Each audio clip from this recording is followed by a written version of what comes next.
പച്ച മലയാളത്തിലേക്ക്, സാധാരണ മനുഷ്യരുടെ ഭാഷയിലേക്ക്, ആര്യന്മാരുടെ ഭാഷ എന്ന വലിയ വരേണ്യബോധത്തിൽ നിന്ന് ദ്രാവിഡ സങ്കല്പത്തിലേക്ക്, മനുഷ്യരുടെ ഭാഷയിലേക്ക്, കൂലിപ്പണിക്കാരനും മനസ്സിലാവുന്ന ഭാഷയിലേക്ക് സാഹിത്യത്തെ ജനകീയവൽക്കരിച്ചുകൊണ്ട് മലപ്പുറത്ത് നിന്ന് തുടങ്ങിയ വിപ്ലവങ്ങളാണ് മലയാള നാടിന്റെ, മലയാള സാഹിത്യത്തിന്റെ, മലയാള സാംസ്കാരികതയുടെ തന്നെ ഗതി നിർണയിച്ചത്.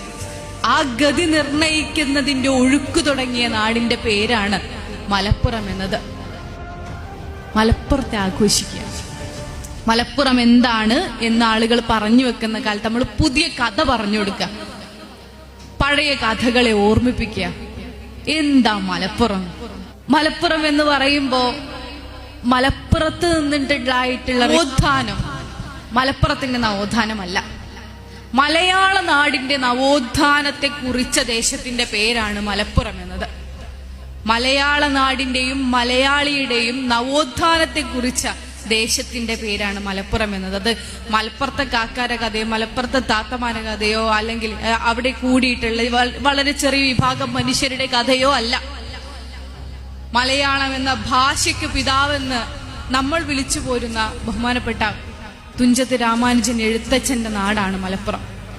എഴുത്തച്ഛന്റെ നാടായതുകൊണ്ട് മലയാളം നമുക്ക് അവകാശപ്പെട്ടതാണെന്നോ ഇത് നമ്മുടേത് മാത്രമാണെന്നോ അവകാശവാദമല്ല. പക്ഷേ എഴുത്തച്ഛൻ മലയാള ഭാഷ കണ്ടുപിടിക്കപ്പെട്ട ഒരു മനുഷ്യൻ പോലും അല്ല. എഴുത്തച്ഛൻ മലയാള ഭാഷയുടെ പിതാവായി അവരോധിക്കപ്പെടുകയും ആഘോഷിക്കപ്പെടുകയും ചെയ്യുന്നത് അദ്ദേഹം അക്ഷരമാല കണ്ടുപിടിച്ചത് കൊണ്ടല്ല. കണ്ടുപിടിക്കപ്പെട്ട അക്ഷരമാല കൊണ്ട് ആദ്യമായി മലയാളത്തിൽ എഴുതിയ മനുഷ്യനായതുകൊണ്ടുമല്ല. കിളിപ്പാട്ടിലൂടെ ഒരു നവോത്ഥാന പ്രസ്ഥാനം തുടങ്ങിയതുകൊണ്ടാണ്. എന്താണ് നവോത്ഥാന പ്രസ്ഥാനം എന്നോ? സംസ്കൃതത്തിൽ നിന്ന്, മണിപ്രവാളത്തിൽ നിന്ന്, വരേണ്യതയിൽ നിന്ന് മലയാള ഭാഷയെ മോചിപ്പിച്ചുകൊണ്ട് മനുഷ്യക്ക് മനസ്സിലാവുന്ന രൂപത്തിലേക്ക് ഇതിനെ മാറ്റി എഴുതിയത് കൊണ്ടാണ്. വേദം കേട്ട ശൂദ്രന്റെ ചെവിയിൽ ഈയമുരുക്കി ഒഴിക്കുന്ന കാലത്ത് അവനും കൂടി കേൾക്കാൻ വേദം പറഞ്ഞതുകൊണ്ടാണ്. അതിനെ വളരെ മനോഹരമായി ജനാധിപത്യവൽക്കരിച്ചതുകൊണ്ടാണ്. വേദത്തെയും സാഹിത്യത്തെയും വളരെ മനോഹരമായി ജനാധിപത്യവൽക്കരിച്ചൊരു പ്രക്രിയ, ഒരു നവോത്ഥാന പ്രക്രിയ നടത്തിയ നവോത്ഥാന നായകനായിരിക്കാം എഴുത്തച്ഛൻ. ആ എഴുത്തച്ഛനാണ് മലയാള ഭാഷയുടെ പിതാവാകുന്നത്. അതുകൊണ്ടാണ്, ആ ജനകീയത കൊണ്ടാണ്, ആ ജനാധിപത്യവൽക്കരണം കൊണ്ടാണ് എഴുത്തച്ഛൻ മലയാള ഭാഷയുടെ പിതാവായി നിൽക്കുന്നത്. അങ്ങനെ ഒരു എഴുത്തച്ഛൻ ഉണ്ടായി വരുന്നത് തിരൂരിലെ തൃക്കണ്ടിയൂരിലാണ്. നമ്മുടെ ഏറ്റവും പ്രിയപ്പെട്ട നദി ഒഴുകുന്ന നാട്ടിലാണ്, മലപ്പുറത്താണ്. ചക്കാല നായരുണ്ടാക്കിയ പുതിയ വിപ്ലവങ്ങളുടെ കഥ തുടങ്ങുന്നത് മലപ്പുറത്താണ്. മലയാള നാടിന് മുഴുവൻ അവകാശപ്പെടാവുന്ന ഒരു നവോത്ഥാനം തുടങ്ങുന്നത് ഈ മലപ്പുറത്ത് നിന്നാണ്. എന്താണ് മലപ്പുറം എന്നാണ് ഇവർ ധരിച്ചു വെച്ചിരിക്കുന്നത്. നിങ്ങൾ ധരിച്ചു വെച്ച, നിങ്ങൾ ഉണ്ടാക്കാൻ ശ്രമിക്കുന്ന ഒരു ചിത്രവുമല്ല മലപ്പുറം. പകരം അത് എഴുത്തച്ഛൻ തുടങ്ങി വെച്ച ഒരു വിപ്ലവത്തിന്റെ കഥയാണ്. പൂന്താനത്തിന്റെ നാട്ടിൽ നിന്നാണ് ഞാൻ വരുന്നത്. ഒരുപാട് അകലെയല്ല പൂന്താനത്തിന്റെ വീട് ഇപ്പോഴും ഞങ്ങൾക്ക്. പൂന്താനത്തിന്റെ ജ്ഞാനപ്പാനയും ചെയ്തത് ഇതുപോലൊരു നവോത്ഥാന പ്രക്രിയയാണ്.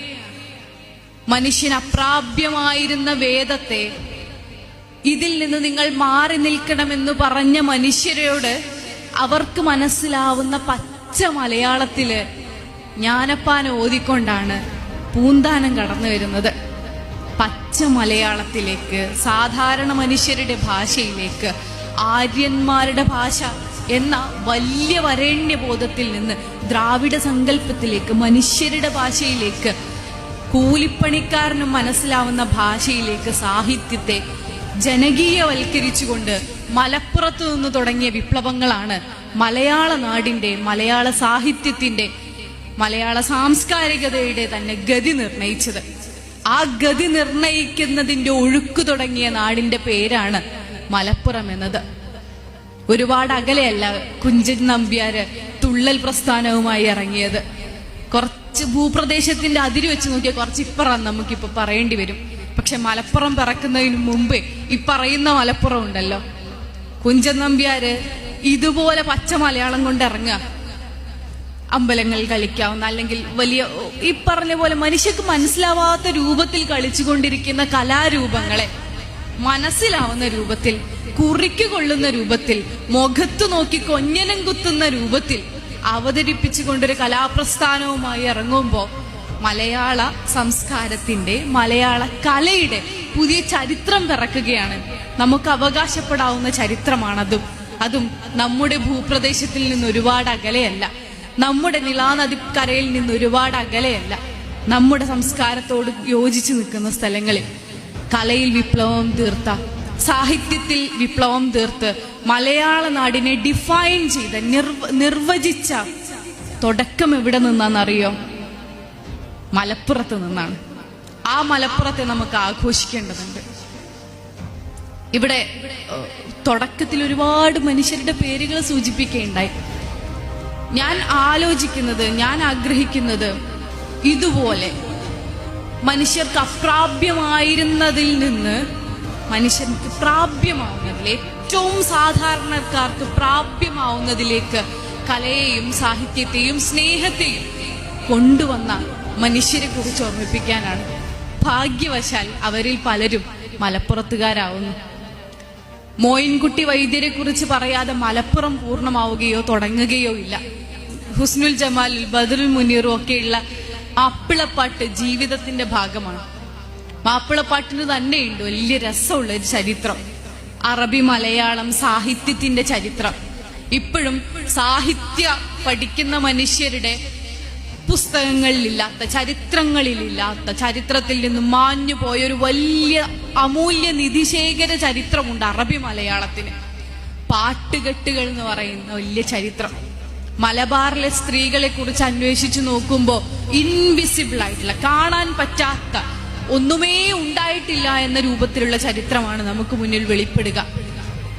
കാരണം രേഖപ്പെടുത്തപ്പെടാതെ പോയ ചരിത്രങ്ങളായിരുന്നു അത് എന്നുകൊണ്ടാ. അല്ലാതെ മലബാറിലെ പെണ്ണുങ്ങളില്ലാഞ്ഞതുകൊണ്ടോ, പെണ്ണുങ്ങള് ഏതെങ്കിലും തരത്തിൽ നവോത്ഥാന പ്രക്രിയയുടെ, സാഹിത്യത്തിന്റെ, കലയുടെ, സാംസ്കാരികതയുടെ ഭാഗമാവാതിരുന്നത് കൊണ്ടോ അല്ല. ദൗർഭാഗ്യവശാൽ അത് എഴുതപ്പെട്ടിട്ടില്ല. പക്ഷെ അറബി മലയാളം ചരിത്രം പഠിച്ചു പോയാൽ മലബാറിലെ പെണ്ണുങ്ങൾ ദൃശ്യമായി വരും.